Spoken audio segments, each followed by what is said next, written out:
All right, get ready to think small, like really small, because today we are diving headfirst into the wild world of tardigrades. Yeah, these microscopic critters, they're like the Chuck Norris of the animal kingdom, right? I mean, we're talking about an animal that can laugh in the face of space. Haha, that's one way to put it. So strap in, everyone, because this deep dive is going to be epic. We're Mm. going deep into the science behind these incredible creatures, and trust me, by the end of it, you'll be just as obsessed with tardigrades as I am. We're diving into some really cool research today, by the way, an excerpt that's going to totally change how you see these little guys. But before we get ahead of ourselves and start talking about how these microscopic beasts can basically hit the pause button on life, let's start with the basics for anyone just tuning in. What exactly are tardigrades? Well, you might know them by their nicknames, which honestly are way cuter. We're talking water bears or moss piglets, and if you saw a picture, you'd get why they're oddly adorable for something so tough. And just to give you an idea of how tiny they are, you can fit hundreds of them on the period at the end of the sentence. Hundreds. See, that's what blows my mind. They're unbelievably small, but mighty. And they're found pretty much everywhere on Earth, right?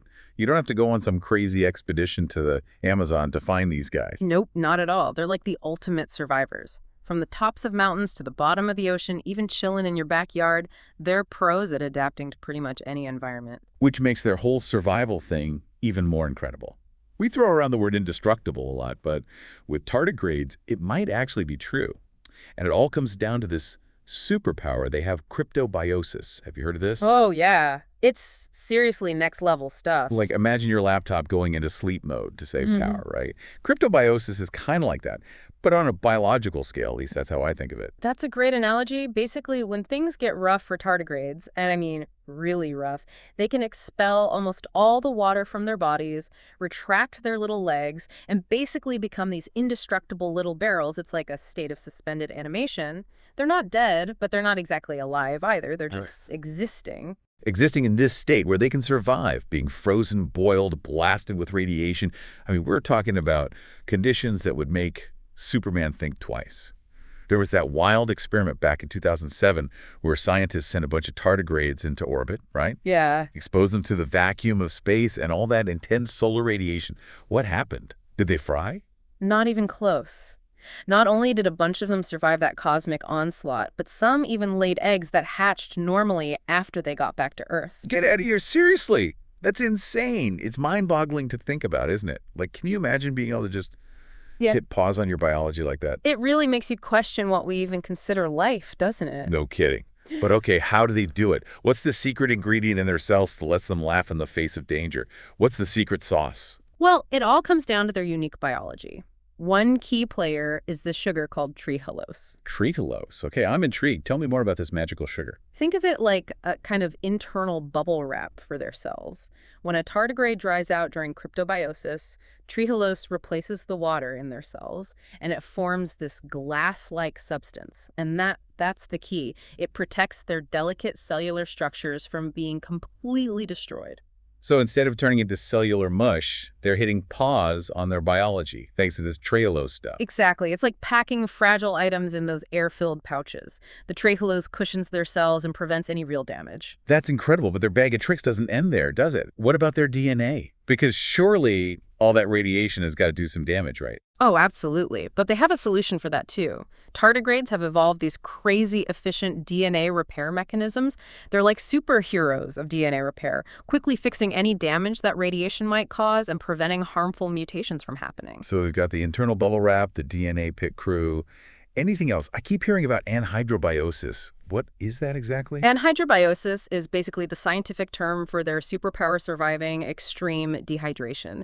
It's their ability to lose almost all the water in their bodies and enter that dormant state we talked about. Then when things get better, it's like they flip a switch, rehydrate, and just carry on like nothing happened. So to recap, these little guys can be frozen, boiled, blasted with radiation, completely dried out. Yeah. Honestly, it's a bit humbling, isn't it?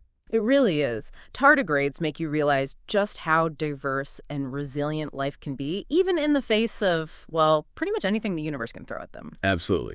Okay, so they're incredible survivors. But what does it all mean? What can WE as humans learn from these microscopic marvels?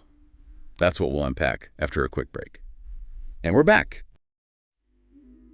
Okay, I'll admit, I was thinking about tardigrades during the break, and it's kind of freaking me out a little. Like, these guys aren't just tough, they're practically immortal. But you know what's even crazier than that? Is what we can learn from them. So let's shift gears for a sec, from the how to the so what. What are the big implications here? Where do we even begin? I mean, we're talking about space exploration, medicine. This is huge. It really is exciting to think about, isn't it? Just imagine. What if we could transport organs across the world without that race against time, you know? Like, what if we could preserve them using some technique we learned from tardigrades?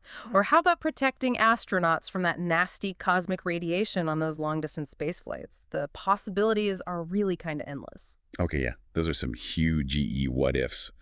But are scientists actually looking at tardigrades for solutions like that, or is that just us getting carried away? No, they absolutely are. Tardigrades are like the ultimate blueprint for extreme survival, Right. right? So by studying how they've adapted, we might be able to develop all sorts of new technologies. I mean, researchers are already looking at using this trephulose stuff to preserve vaccines and medications better, especially in places where refrigeration is a challenge. It's pretty amazing stuff. So basically, we're taking cues from nature's best survivors to solve humanity's biggest problems. I like it. Exactly. And it's not even just about those practical applications. Tardigrades are making us rethink what we thought we knew about life itself. That's what gets me so jazzed about these little guys. It's like they're showing us that there's a whole other rule book out there for life. Totally. Their ability to just shrug off conditions we thought nothing could survive in, it opens up some crazy possibilities for finding life beyond Earth, you know? If tardigrades can hack it in those extreme environments right here on our planet, it makes you wonder, what else could be out there, clinging to life on some seemingly barren planet or moon? Okay, now that gave me chills. The thought that tardigrades might help us find alien life. Ugh. It's just incredible. And even if we don't find ET hanging out with tardigrades on some distant moon, just understanding how they do what they do could totally revolutionize things like medicine and biotechnology. I'm definitely seeing them in a whole new light now. They're not just cute little critters anymore. They're like potential pioneers of scientific discovery. Hmm. But before we get too far ahead of ourselves, let's go back to their DNA repair for a minute. I think that's something a lot of people, myself included, would love a little more explanation on. Absolutely. So remember how we were talking about radiation messing with DNA? Well, tardigrades have developed these incredible mechanisms to not only repair that damage, but to do it super fast and super efficiently. So they're like a well-oiled machine. Better. They're like having a team of microscopic mechanics on standby, ready to fix any flat tire, dent, or engine problem in record time. Okay, that's a visual.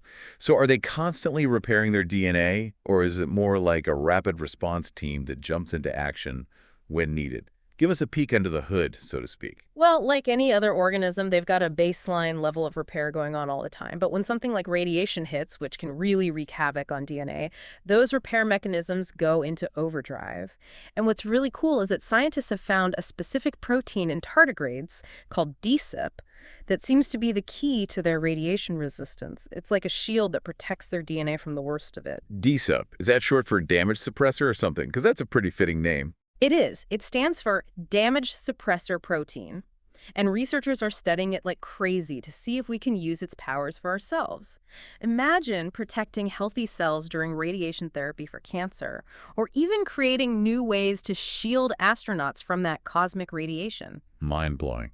So they're not just surviving, they're thriving. Mhm. And they're doing it with this amazing toolkit of biological adaptations. Hmm. We've talked a lot about the good stuff, the potential benefits for humans.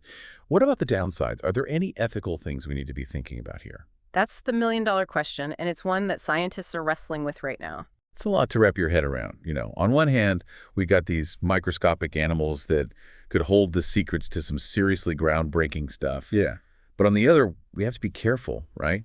We can't just go messing with the fabric of life without thinking about the consequences. Exactly. It's a tightrope walk, especially when we're talking about things like genetic engineering and, basically tinkering with the building blocks of life.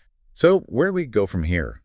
It feels like we're standing on the edge of a whole new world of science, and these little tardigrades are leading the charge. I like that. That's a great way to put it.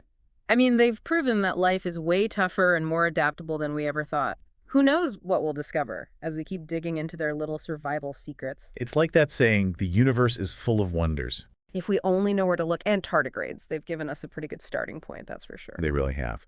Okay, so before we jump back into the real world, let's do a quick recap for anyone who just joined us or needs a little refresher.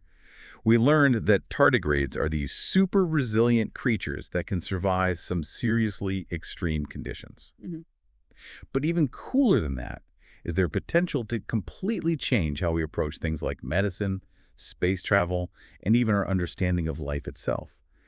It's a lot to process, I know, but the next time you see a puddle of water or a patch of moss, take a closer look. You never know, you might be looking at the future of science. A huge thank you to our expert for guiding us through this incredible deep dive. And to all of you listening, keep that curiosity alive, and we'll see you on our next adventure into the amazing world around us.